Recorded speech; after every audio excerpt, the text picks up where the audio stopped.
Olá, eu sou o presbítero Roberto e está começando mais um programa Estudo Bíblico. E neste programa nós vamos dar continuidade ao livro de Romanos. Vamos estar lendo agora os versículos e do capítulo 4.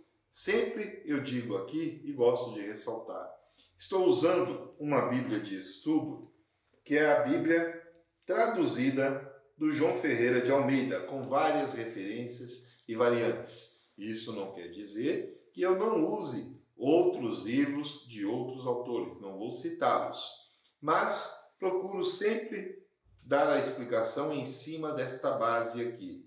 E peço a você que está nos acompanhando, se tiver uma Bíblia, faça a mesma coisa.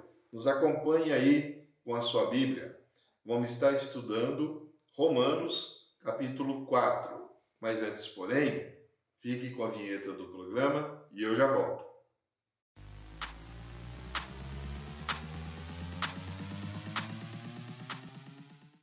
Então vamos ler aqui Romanos, capítulo 4, onde o título diz assim: Abraão foi justificado pela fé. Eu vou lendo algumas partes e vou fazendo um comentário com vocês aí. Que diremos, pois, ter alcançado Abraão, nosso pai segundo a carne?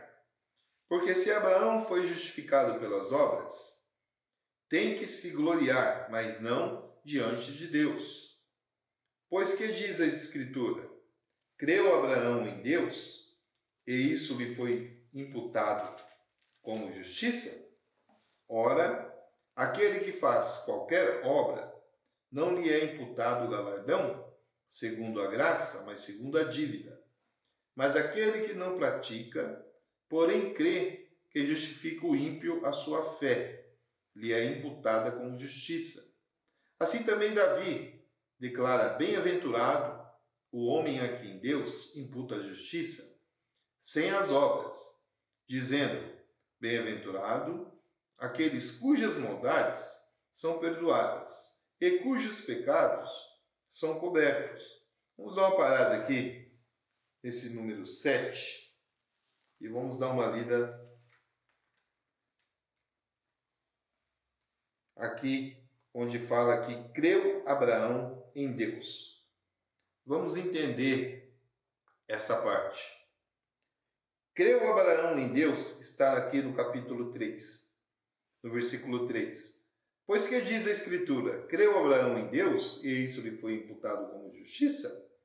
Vamos ver a variante do contexto sobre essa questão. A salvação pela fé e não pelas obras não é doutrina peculiar do Novo Testamento. É também característica do Antigo Testamento. Paulo retrocede no tempo para além de Moisés e toma Abraão como exemplo de fé. Abraão tinha fé em Deus, cultivava um dedicado e leal relacionamento com seu Deus, cria nas promessas e vivia uma obediência ao Senhor. Então nós vemos aqui que Paulo está citando mais uma vez, assim como ele fez no versículo 1 e 2 e 3, que eu já dei o estudo anterior, ele cita Abraão nessa sua explicação, nesta passagem do capítulo 4, para que as pessoas possam compreender que a fé, ela é justificada para Deus pela sua graça e misericórdia. Quanto mais fé nós temos, mais graça recebemos, mais misericórdia recebemos. Então ele cita do Antigo Testamento para o Novo Testamento. Ele coloca ali Abraão como exemplo, para que nós não possamos de forma alguma perder a nossa fé. Nós temos que entender que a fé, ela é primordial para alcançarmos a graça de Deus. E é isso que Paulo está citando aqui. Vamos dar continuidade aqui, onde ele fala também da fé imputada como justiça, que está aqui no versículo 5. Mas aquele que não pratica a fé, porém crê naquele que justifica o ímpio, a sua fé lhe é imputada como justiça. Vamos compreender isso aqui. Abraão, a fé foi imputada por justiça, que imputar significa acreditar na conta da pessoa. Isso significa que a fé salvítica do cristão é tida como equivalente à justiça no tocante do seu efeito. Por que ele cita Abraão aqui? Ele cita por causa da passagem que Deus pede a Abraão sacrificar Isaque, o próprio filho. Isso mesmo. Imagina você nos dias de hoje e Deus falar com você para que você sacrifique aquilo que você mais ama. Que você dê aquilo que você mais ama para Deus. Imagine que fé é essa. E Paulo está citando Abraão nessa parte aqui. Vamos dar continuidade. Paulo fala 6 vezes em Romanos 4 de imputar ou atribuir a justiça ao crente. E em cada caso, Paulo afirma claramente que é a fé do crente que lhe é contada ou imputada como justiça. O que Paulo quer nos explicar é que a justiça de Deus ela será aplicada de acordo e tamanho com a nossa fé. Quando você tem fé e ela é aplicada em tudo aquilo que você faz, Deus ele irá sempre retribuir a você lhe trazendo bênçãos e maravilhas. Mas tudo depende da sua fé. Dá uma olhada nas passagens depois de Mateus, onde eu já falei aqui da mulher do fluxo de sangue, do centurião romano. Jesus deixou bem claro, vá, a tua fé te salvou. É a resposta que ele dá tanto ao centurião, como também para a mulher do fluxo de sangue. Isso é questão de fé. Ela é imputada àquele que acredita, que crê. Vamos ver mais um pouco aqui.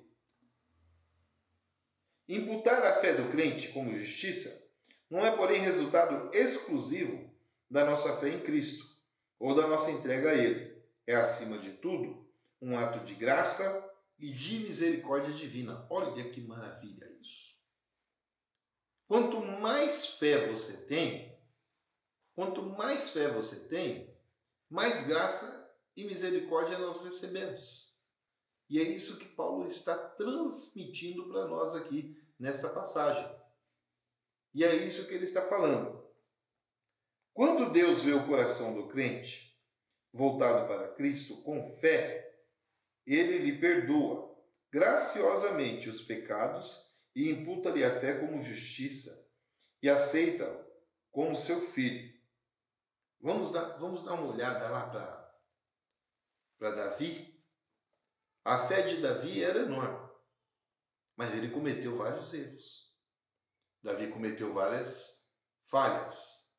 Mas a fé que ele tinha em Deus era tamanha que Deus, toda vez que Davi errava e pedia perdão, porque ele tinha fé que se ele pedisse perdão, Deus iria, debaixo da sua graça e misericórdia, perdoá-lo e aí ia continuar com ele. Por isso ele era chamado coração de Deus.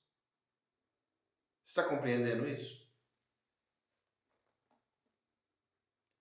E assim, Deus também outorga a sua graça para a santificação. A fé, que é imputada como justiça e que traz o perdão, e a fé em Cristo, tendo em vista a sua morte expiatória. Absolutamente nada mais a não ser a morte sacrificial de Cristo na cruz. Constitui o fundamento da reconciliação do pecador com Deus. Você tem fé que Jesus teve aqui?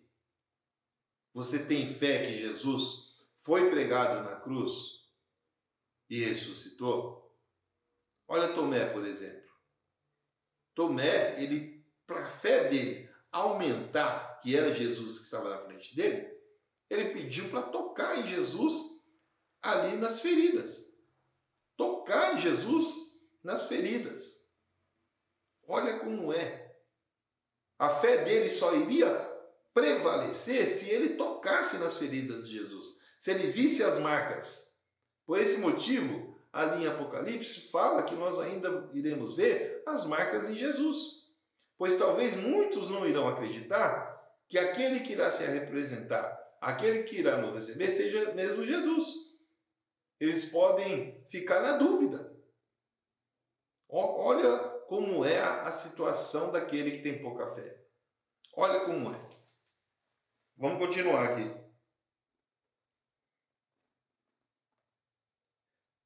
Bem-aventurado aqueles cujas maldades são perdoadas e cujos pecados são cobertos. Número 7.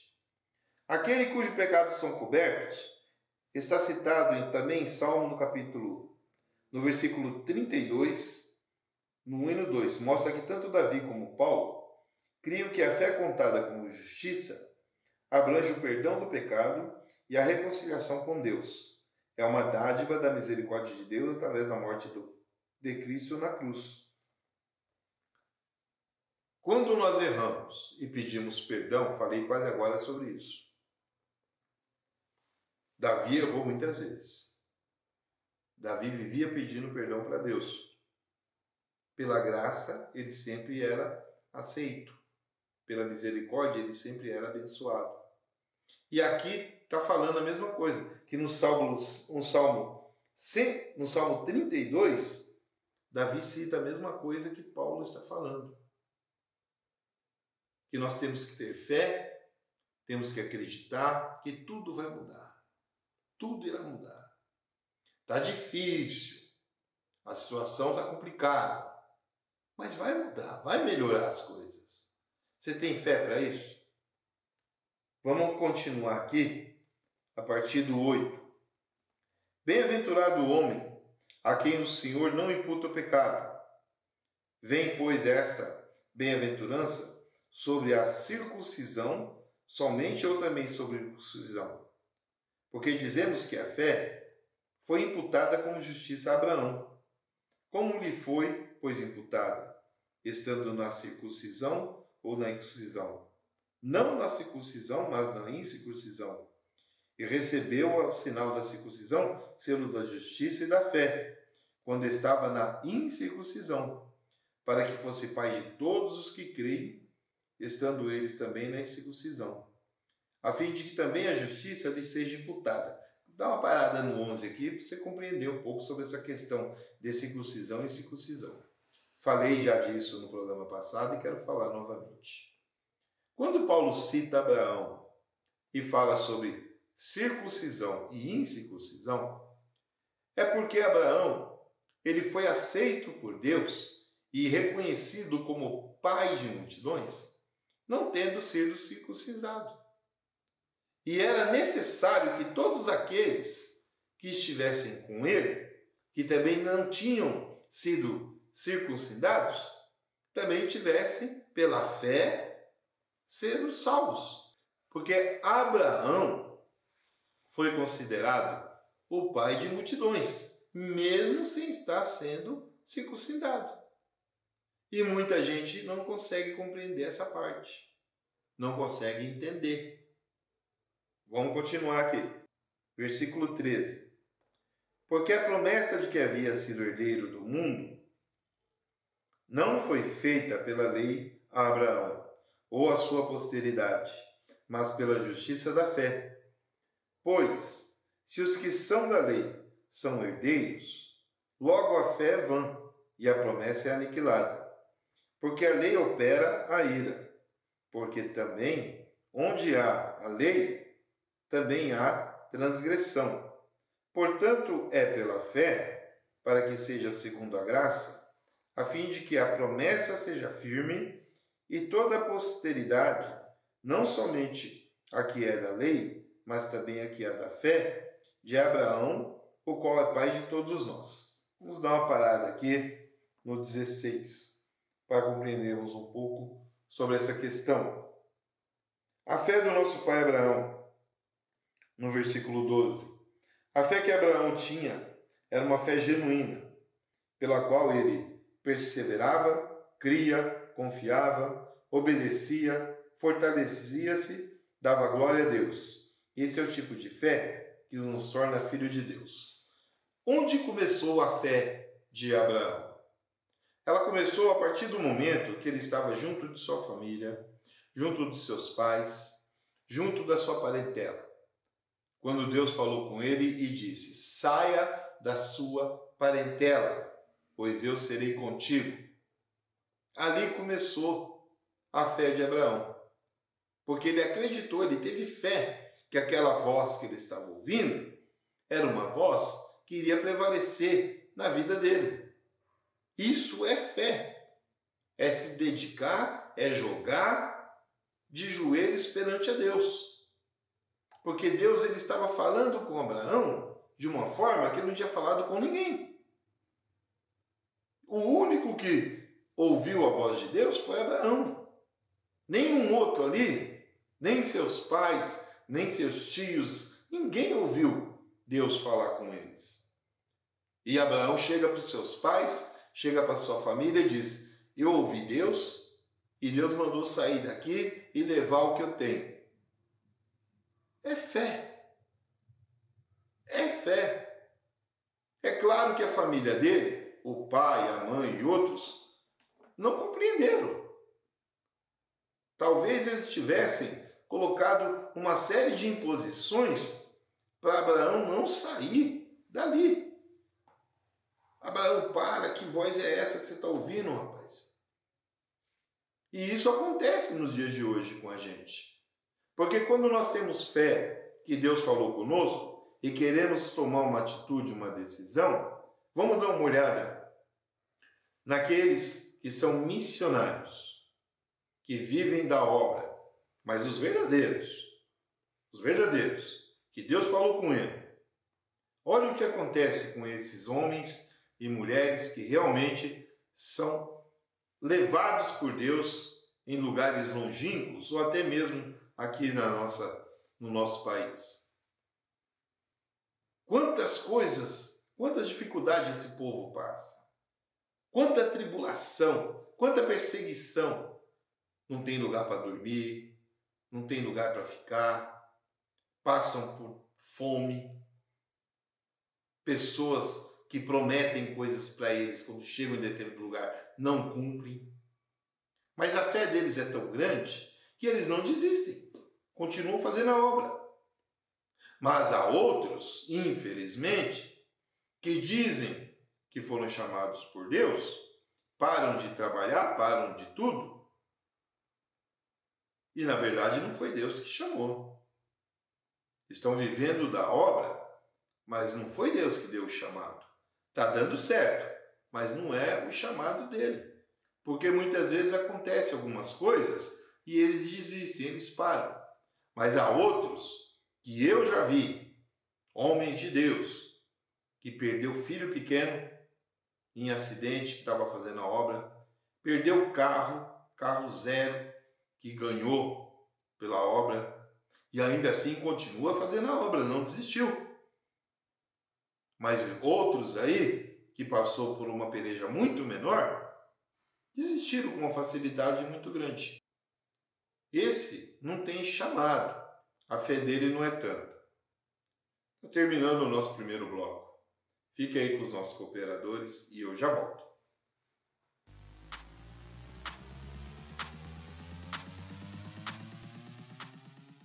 Óticas Condor, a melhor ótica de Curitiba e região metropolitana, com as mais belas armações de óculos para você e sua família, que vai deixar você muito mais atraente no trabalho, na música, na educação. Está também na leitura Ótica Condor, para que você possa a cada dia mais ficar muito mais atraente. Shopping Green Tower, Rua Emiliano Perneta 288, Loja 9, Centro, Curitiba, Paraná. Telefone 32231887.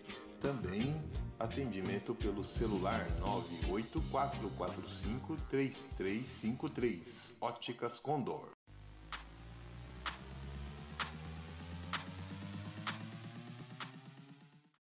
Estamos falando aqui da fé de Abraão.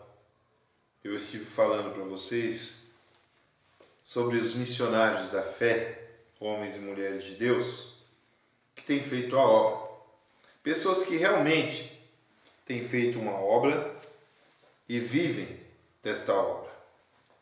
E quando Deus falou para ele largar o melhor emprego, largar a sua casa, largar a sua família, isso aquele que está aqui no nosso país. Imagina aquele que está fora, principalmente em países que há perseguição, como acontece aí na China, na Coreia, no Afeganistão, países muçulmanos. Imagina você chegar num lugar desse e começar a ser perseguido. Tem que ter muita fé e estar muito bem preparado. Eu conheço histórias de pessoas que chegaram nesses lugares levando Bíblias para doarem, que perderam suas vidas. E a pessoa que estava ali, ela morreu, mas ela continuou com a sua fé. E aquele que hoje está aqui e diz que quer ter uma vida missionária, você está preparado para colocar sua vida em xeque? Está preparado para fazer como Abraão fez e colocar a sua vida nas mãos de Deus? Vamos continuar aqui a partir do versículo 16.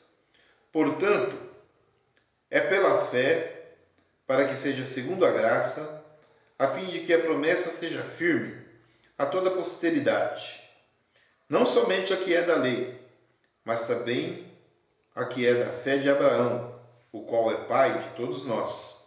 Como está escrito, por parte de muitas nações te constituí, perante aquele no qual creu, a saber, Deus, o qual vivifica os mortos e chama as coisas que não são como as que já se fossem.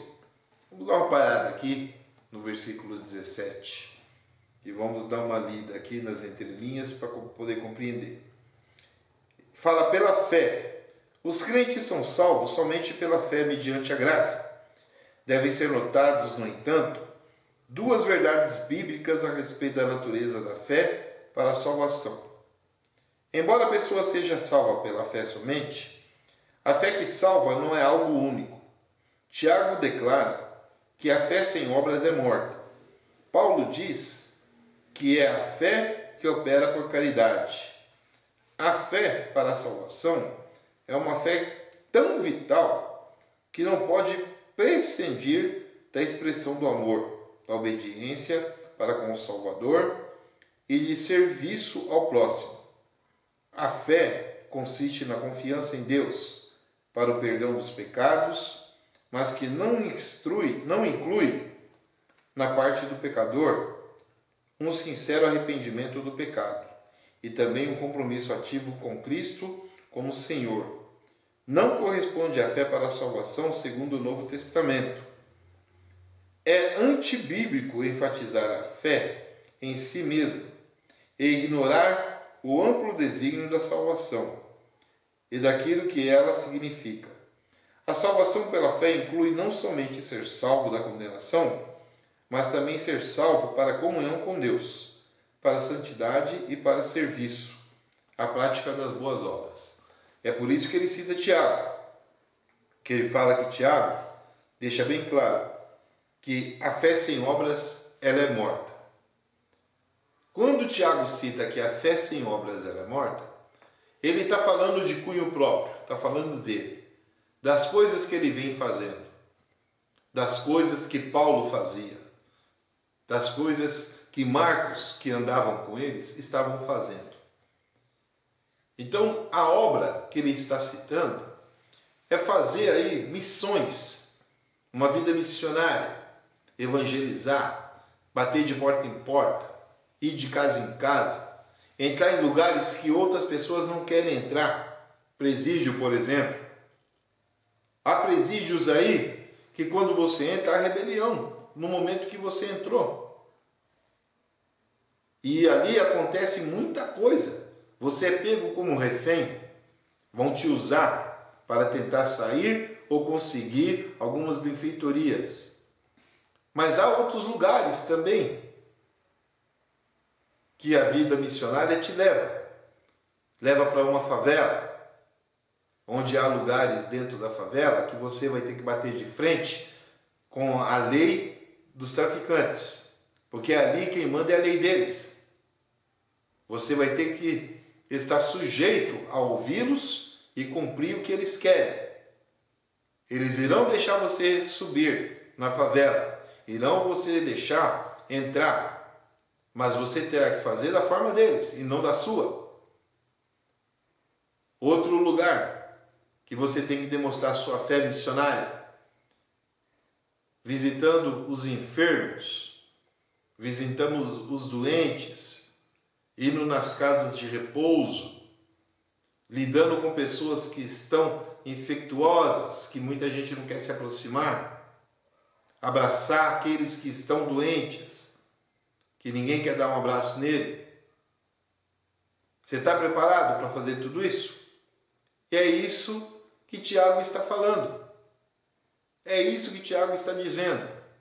Pois a fé que você tem, ela não irá deixar você nem doente, nem enfermo, e nem muito menos com receio de subir nos lugares ou adentrar em alguns lugares. Essa é a fé que Tiago está falando. Você tem fé para isso? Vamos continuar aqui. No 16 ele diz: para que seja a segunda graça. Se a salvação, a justificação e a justiça que Deus outorga viessem pela nossa perfeita obediência à lei, ninguém seria salvo, porque ninguém jamais a cumpriu de modo perfeito. Mas, posto que a salvação é pela fé, mediante a graça, poderão ser salvos todos aqueles que buscam a Deus. Ele, por sua misericórdia, perdoa os nossos pecados e outorga a nossa graça, para regenerar nossa vida e nos tornar seus filhos. Olha, que coisa maravilhosa de explicação é essa aqui. Devido à graça de Deus, é que nós seremos salvos. Mas a nossa graça, perante aqueles que nós somos semelhantes, porque Jesus deixou bem claro 2 mandamentos: amai a Deus sobre todas as coisas e de todas as maneiras, e amai ao próximo como a ti mesmo. E é aí que entra a graça. Como você vai amar uma pessoa que te fez mal? Já falei sobre isso aqui. Como que você vai perdoar uma pessoa que cometeu uma atrocidade muito grande com você ou com alguém que você amava na sua família? Já falei sobre isso aqui. Porque há muitas pessoas dentro da igreja que diz que perdoou fulano, que perdoou ciclano, mas não quer ver a pessoa do lado dela no banco da igreja. Se a pessoa estiver pregando, ela não vai. Se a pessoa estiver cantando e ela estiver presente, ela não dá glória a Deus. Não dá paz do Senhor. Quer sentar longe da pessoa. Que graça é essa que você tem transmitido dentro da sua vida, que diz que é uma vida evangélica, que você é cristão? Aonde está essa graça? Se você não tem misericórdia pelo seu amigo, pelo seu irmão em Cristo, por que Deus tem que ter de você? Está compreendendo isso? Você está compreendendo que a fé, a graça e a misericórdia, ela tem que estar andando junto? Tem que estar tudo junto para poder sermos homens e mulheres de Deus? Vamos continuar aqui. Vamos ler a partir do 18, que diz assim: o qual, em esperança, creu contra a esperança que seria feita pai de muitas nações, conforme o que lhe fora dito: assim será a tua descendência. Ele não enfraqueceu na fé, nem atentou para o seu próprio corpo, já amortecido, pois era de quase 100 anos, nem tampouco para o amortecimento do ventre de Sara, e não duvidou da promessa de Deus, por incredulidade, mas foi fortificado na fé, dando glória a Deus. Vamos parar aqui para falar sobre essa passagem.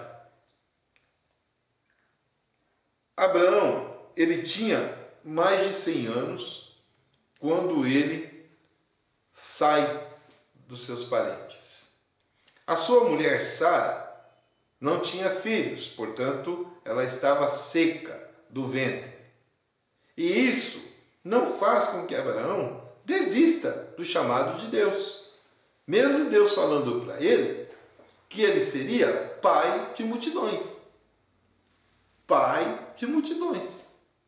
Mas como na cabeça de Abraão, como eu vou ser pai de multidões se a minha mulher não engravida? Eu já sou uma pessoa velha de idade. Mal consigo caminhar da forma que um jovem caminha. Como que eu poderei atingir tudo isso? Será que essas coisas passou na cabeça de Abraão? Será que essas coisas fez com que ele pudesse pensar em desistir? Não. Nada disso impediu Abraão de dar continuidade àquilo que Deus falou. Nada disso fez com que Abraão se sentisse menosprezado àqueles outros que estavam com ele para desistir daquilo que Deus havia falado. Nada. Vamos continuar aqui. No 21. E estando certíssimo de que ele tinha prometido era poderoso para o fazer, pelo que isso lhe foi também imputado como justiça. Ora, não só por causa dele está escrito que ele fosse tomado em conta, mas também por nós, a quem será tomado em conta, o que cremos naquele que dos mortos ressuscitou a Jesus nosso Senhor, o qual por nossos pecados foi entregue e ressuscitou para a nossa justificação. Então, nesse complemento aqui, do capítulo 4, finalizando até o 5, Paulo está falando, mais uma vez, sobre a questão de Abraão, da fé que ele tinha, de saber e reconhecer que a promessa de Deus iria acontecer. Que a promessa de Deus não seria uma promessa inválida na sua vida, pelo tempo que ele tinha ali ainda, para sobreviver, por mais que ele fosse um homem de idade, por mais que ele fosse considerado velho por muitos, pois, como eu disse, ele já tinha mais de 100 anos, sua mulher não tinha filhos. Como que ele pode ser considerado pai de multidões se ele não tinha filhos? Nada disso impediu que Abraão pudesse entender e compreender que ele foi escolhido por Deus. Ele tinha fé sobre tudo isso. E a fé dele só aumentava, só melhorava. Aí ele cita aqui também falando sobre Cristo. Ele fala, mas também por nós, a quem será tomado em conta, os que cremos naquele que dos mortos ressuscitou a Jesus, nosso Senhor. Quanta gente eu já ouvi falar, e você deve ter ouvido também, que ainda acredita que Jesus não esteve aqui. Quantas pessoas já devem ter chegado para você e falado assim, se Jesus esteve aqui mesmo, por que até agora ele não voltou, se falam tanto sobre essa volta de Jesus? Mas se você for ler a Bíblia e estudar, você vai entender que vem se falando de Jesus desde o momento que foi escrito as primeiras páginas, as primeiras escrituras, pois 40 anos após a morte de Cristo já se falava na sua volta. Hoje nós estamos há mais de 2000 anos. Há 40 anos já falava-se que Jesus iria voltar.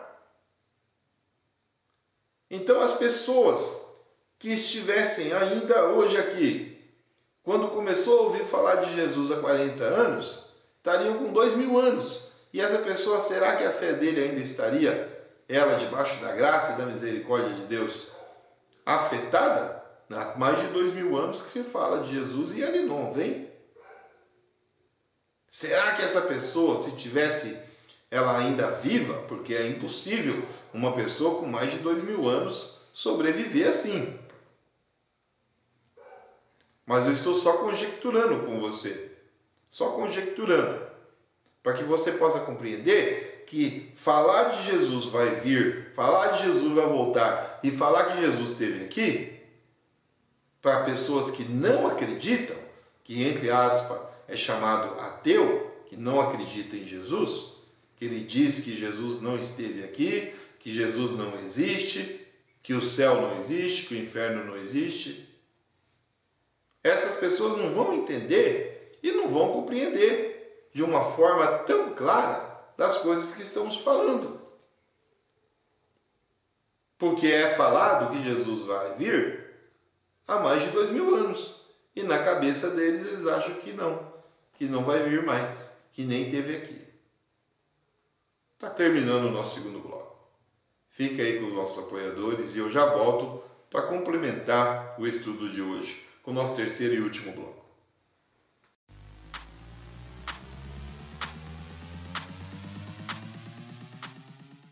Óticas Condor, a melhor ótica de Curitiba e região metropolitana, com as mais belas armações de óculos para você e sua família, que vai deixar você muito mais atraente no trabalho, na música, na educação. Está também na leitura Ótica Condor, para que você possa a cada dia mais ficar muito mais atraente. Shopping Green Tower, Rua Emiliano Perneta 288, Loja 9, Centro, Curitiba, Paraná. Telefone 32231887. Também atendimento pelo celular 984453353. Óticas Condor.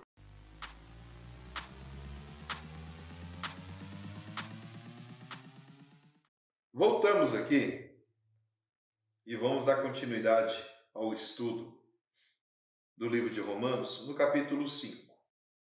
O título da minha Bíblia diz: A justificação pela fé e a paz com Deus. Sendo, pois, justificado pela fé, temos paz com Deus por nosso Senhor Jesus Cristo, pelo qual também temos entrada pela fé e a esta graça, na qual estamos firmes e nos gloriamos na esperança da glória de Deus. E não somente isso, mas também nos gloriamos nas tribulações, sabendo que a tribulação produz a paciência, e a paciência a experiência, e a experiência a esperança. E a esperança não traz confusão, porquanto o amor de Deus está derramado em nosso coração pelo Espírito Santo que nos foi dado. Porque Cristo, estando nós ainda fracos, morreu a seu tempo pelos ímpios. Porque apenas alguém morrerá por um justo, pois poderá ser que pelo bom alguém ousa morrer. Mas Deus prova o seu amor para conosco. Em Cristo morreu por nós, sendo nós ainda pecadores. Logo, muito mais agora, sendo justificado pelo seu sangue, seremos por ele salvos da ira. Porque se nós, sendo os inimigos, fomos reconciliados com Deus, seja a morte de seu Filho, muito mais estando já reconciliados, seremos salvos pela sua vida. E não somente isso, mas também nos gloriamos em Deus por nosso Senhor Jesus Cristo, pelo qual agora alcançamos a reconciliação. Então vamos parar aqui no versículo 11 para compreender principalmente nessa parte que ele diz aqui, que não somente isso nós também nos gloriamos nas tribulações, mas sabendo que a tribulação produz a paciência, e a paciência a experiência, e a experiência a esperança, E a esperança não traz confusão, porquanto o amor de Deus está derramado em nosso coração pelo Espírito Santo que nos foi dado. Paulo ele está citando aqui não somente aquilo que Cristo fez na vida dele, mas aquilo que ele fazia antes. Pois ele era uma pessoa que não tinha paciência. Ele era uma pessoa que não sabia aguardar as coisas para que as coisas acontecessem como estavam acontecendo na vida dele agora. Porque ele diz aqui, que a esperança não traz confusão, porquanto o amor de Deus está derramado em nosso coração pelo Espírito Santo. Paulo cita ele próprio, dizendo que agora que ele é uma pessoa com mais calma, ele tem paciência, ele tem experiência, e essa experiência lhe trouxe esperança devido a tudo aquilo que ele passou. Tudo aquilo que ele passou perseguindo os judeus. E ele deixa bem claro que tudo isso para ele fez com que as tribulações, os problemas, as dificuldades que ele estava enfrentando agora, fez com que ele ganhasse muito mais vigor, que ele tivesse muito mais fé. Porque agora ele sabia que o caminho que ele estava fazendo era o correto. E ele está citando ele próprio nessa passagem. Mas nós temos que compreender e entender que isso que Paulo está falando serve totalmente para nós. Porque Jesus deixou bem claro que neste mundo tereis tribulações. Porque nós temos dificuldades no nosso dia a dia. Passamos a todo instante por uma peleja. Toda hora você tem que matar um Golias. Toda hora você tem que derrubar um gigante. Toda hora você vai enfrentar um leão, um urso. E o Davi que está escondido em nós tem que prevalecer. Temos que ser mais forte, mais firme. E Paulo está falando isso. Mas temos que ter o quê? Sabedoria, discernimento, para não nos meter em confusão. Porque quando você ganha essa oportunidade de seguir a Cristo e é batizado com o Espírito Santo, a sua vida muda, sua vida se transforma. E você tem o quê? Você tem mais paciência para lidar com a situação e não vai se enfiar em confusão como você se enfiava antes. Agora eu estou falando de mim. Eu me metia em confusão por qualquer coisinha. Ninguém podia respirar do meu lado. Já queria partir para as vias de fato, já falei isso aqui. Hoje eu sou um outro homem. Para me tirar do sério é muito difícil. A minha esposa sabe disso, que está comigo há tantos anos. Sou muito calmo. Mas muitas vezes as pessoas dizem que a pessoa calma demais é perigoso. Eu não vejo isso. Porque eu sou muito calmo e no momento que eu preciso resolver uma situação, essa calma ela me auxilia, ela me ajuda. E você precisa compreender isso. Vamos continuar aqui a leitura. A partir do 12, ela tem aqui um título também, no número 5 inicial. Por um homem vieram o pecado e a morte. Por um homem também veio a graça. Pelo que como por um homem entrou o pecado no mundo, e pelo pecado a morte, assim também a morte passou a todos os homens, por isso lhe todos pecaram. Porque até a lei estava o pecado no mundo, mas o pecado não é imputado não havendo lei. No entanto, a morte reinou desde Adão até Moisés, até sobre aqueles que não pecaram, à semelhança da transgressão de Adão, o qual é a figura daquele que havia de vir. Mas não é assim. O dom gratuito como ofensa, porque se pela ofensa de um morreram muitos, muitos mais a graça de Deus e o dom pela graça que é a fé de um homem, Jesus Cristo, abundou sobre muitos. Vamos dar uma parada aqui no versículo 15, para você compreender e entender o que ele está citando. Então ele fala aqui que o pecado entrou por um homem, sobre Adão. A partir do momento que Adão cometeu o erro junto com Eva, ali o pecado adentrou. Mas ele fala também que esse pecado, ele seguiu até ali Moisés, no Antigo Testamento, e também por hoje em dia. Mas que Jesus, por nós, pela sua graça e misericórdia, veio aqui, se colocou como homem, se colocou sobre a cruz, derramou seu sangue, para que os nossos pecados fossem perdoados. Sim, que os nossos pecados fossem perdoados, o meu e o seu. Mas para isso nós temos que reconhecer que pecamos. Fazer como Davi fazia, não como Saul. Saul não reconheceu seu erro. Não reconheceu que poderia pedir perdão e continuar como rei. Perdeu o seu reinado por esse motivo. Davi errou muitas vezes, mas pedia perdão. E pela graça e misericórdia, ele era o quê? Perdoado. Vamos continuar aqui. E não foi assim, o versículo 16. E não foi assim o dom como a ofensa, por um só que pecou, porque o juízo veio de uma só ofensa, na verdade para a condenação, mas o dom gratuito veio de muitas ofensas para a justificação. Porque se pela ofensa de um só a morte reinou, por este muito mais os que receberam a abundância da graça e o dom da justiça reinarão em vida por um só Jesus Cristo. Pois assim, com uma só ofensa, veio o juízo sobre todos os homens, para condenação, assim também por um só ato na justiça. Veio a graça sobre todos os homens, para a justificação da vida. Porque, como pela desobediência de um só homem, muitos foram feitos pecadores. Assim, pela obediência de um, muitos serão feitos justos. Veio, porém, a lei para que a ofensa abundasse. Mas onde o pecado abundou, superabundou a graça. Para que assim, como o pecado reinou na morte, também a graça reinasse pela justiça e para a vida eterna, por Jesus Cristo nosso Senhor. Paulo está citando aqui os erros que foram cometidos por Adão.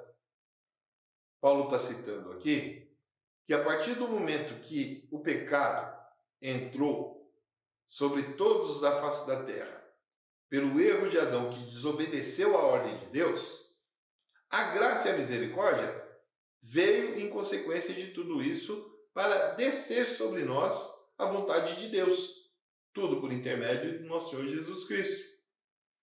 Então Paulo coloca esses dois exemplos para que nós possamos compreender e entender sobre essa justiça de Deus.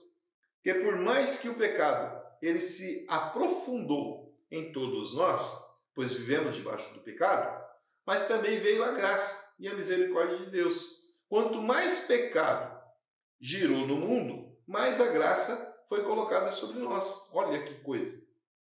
Olha que coisa! Como Deus é maravilhoso! Quanto mais pecado adentrou no nosso mundo, mais Deus derramou sua graça e sua misericórdia, para que o povo não se perdesse. Mas essa justificação, ela só aconteceu muito mais forte por intermédio de quem? De Jesus Cristo. Quando ele largou tudo que estava no céu e veio aqui por nós. Está compreendendo isso? Está entendendo que Jesus, ele abandonou o seu reino para que nós fôssemos recebidos no reino dele? Deu para você entender? Como é a coisa celestial, como é maravilhoso? Vamos dar uma lida aqui, para que você possa entender. Primeiro, como entrou o pecado no mundo? Através da transgressão e a queda de Adão, o pecado veio no princípio com poder ativo e conseguiu penetrar na raça humana. Duas consequências decorreram disso. O pecado e a corrupção penetraram no coração e na vida de Adão. Adão transmitiu o pecado do gênero humano, corrompendo todas as pessoas nascidas a partir de então. Todos os seres humanos passaram a nascer propensos ao pecado e ao mal.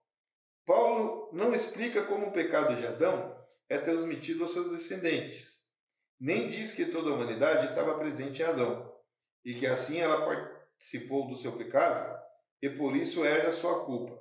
Paulo não diz em nenhum lugar que Adão foi o cabeça coletivo dos seus descendentes, e nem que o pecado de Adão foi imputado. Todos são culpados diante de Deus por causa dos seus próprios pecados. Todos pecaram. O único ensino tocante a isso, que tem apoio bíblico, é que o homem e a mulher herdaram com natureza moral e corrupta, bem como a propensão para o pecado do mal. A morte entrou no mundo através do pecado, e por isso todos são sujeitos à morte. E por isso todos pecaram.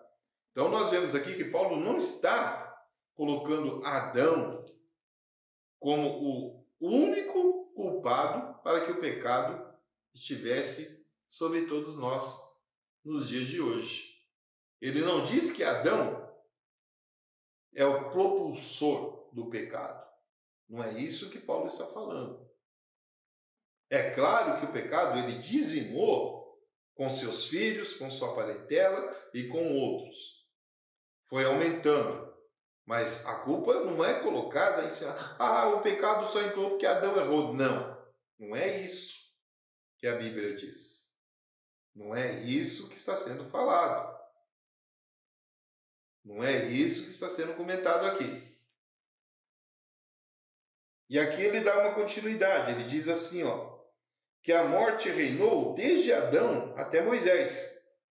A raça humana experimentou a morte não porque transgrediu a lei oral de Deus, com sua pena de morte, como no caso de Adão, mas porque os seres humanos realmente eram pecadores, pela prática, bem como pela sua natureza, e transgrediram a lei da consciência escrita nos seus corações. Então, o que Paulo está falando aqui é que Deus, a partir do momento que Adão cometeu o erro, e Deus falou que Adão iria trabalhar para sobreviver, que o homem não iria mais viver da forma que teria que viver, teria uma data limite. Deus impôs ao homem para viver até determinada idade, que logo depois disso o homem estava propenso à morte. E com Moisés foi a mesma coisa. Com Moisés foi a mesma coisa. Ninguém estava aqui, naquela época, para viver para o resto da vida. Iria viver se não tivesse errado. Mas não foi isso que aconteceu. Então Paulo está deixando bem claro nessa questão. Ele não coloca Adão como o culpado diretamente do pecado, não coloca Moisés culpado diretamente da morte. Porque muita gente só fala de Moisés que ele tirou o povo do Egito. Mas ninguém lembra que ele cometeu ali também um ato de indisciplina com Deus. Porque ele tirou a vida de um ser humano. Só lembram das partes boas de Moisés. As partes ruins ninguém lembra. Moisés errou também.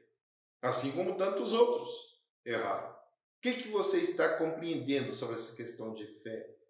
O que você está entendendo? Nós vamos falar muito sobre isso ainda no decorrer do estudo bíblico sobre Romanos. Vamos falar muita coisa ainda. Mas agora, neste momento, eu peço a você que possa seguir a nossa rede social. A produção está colocando aí para você. Está aparecendo aí a rede social do Bispo Sonito, da Bispa Fabíola.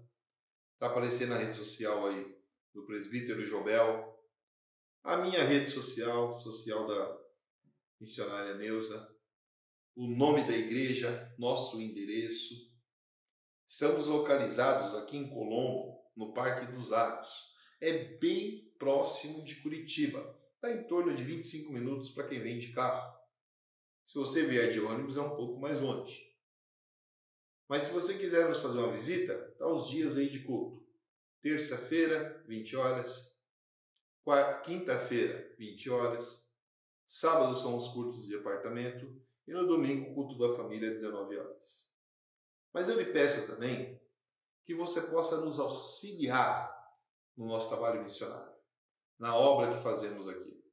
Levamos alimentos, levamos roupas para pessoas que necessitam. Está aparecendo aí para você o nosso CNPJ, para que você possa fazer o Pix da igreja, ou aqui do ladinho, o QR Code. Vem com o seu celular, coloca aí no QR Code, copia e cola e faça um depósito, uma ajuda de qualquer valor para que nós possamos dar continuidade a esta obra, para que nós possamos ajudar outras pessoas. Nos ajude. Precisamos de você para manter esse programa no ar. Quero fazer uma oração para você neste momento. Se você puder fechar seus olhos, feche. Se puder dobrar seu joelho, dobre. Senhor, aqui estamos mais uma vez, pedindo forças para que o Senhor possa nos alimentar ainda mais e fortalecer a nossa fé. Precisamos, Senhor, debaixo da sua graça e da sua misericórdia, estarmos aptos para sermos, ó Deus, missionários, fazendo aquilo que é desejável no seu coração. Pois assim como Tiago diz, ó Pai, que sem fé e sem obras nada somos. Precisamos, ó Pai, levar essa palavra a mais pessoas. Precisamos levar, ó Pai, a algumas pessoas que precisam e necessitam ouvir sobre Jesus, para que sejam salvos e saiam do cativeiro. Pessoas que possam ser curadas. Por isso eu lhe peço, Senhor, nos usa, ó Pai, nesta obra. Vá também de encontro àqueles que são dizimistas e ofertantes e têm nos ajudado, Pai, a manter este programa no ar. Pessoas que têm enviado, Senhor, uns valores que estão nos auxiliando para levar o alimento, levar a roupa àqueles que precisam. Pois santo Tu és. O Senhor é dono do ouro e dono da prata. Abraça, Senhor, essa causa conosco, devolvendo a eles 100 vezes mais do que eles têm nos dado, pois o Senhor é dono do ouro e dono da prata. E aqui cremos no seu poder e na sua graça. Obrigado e até o próximo programa.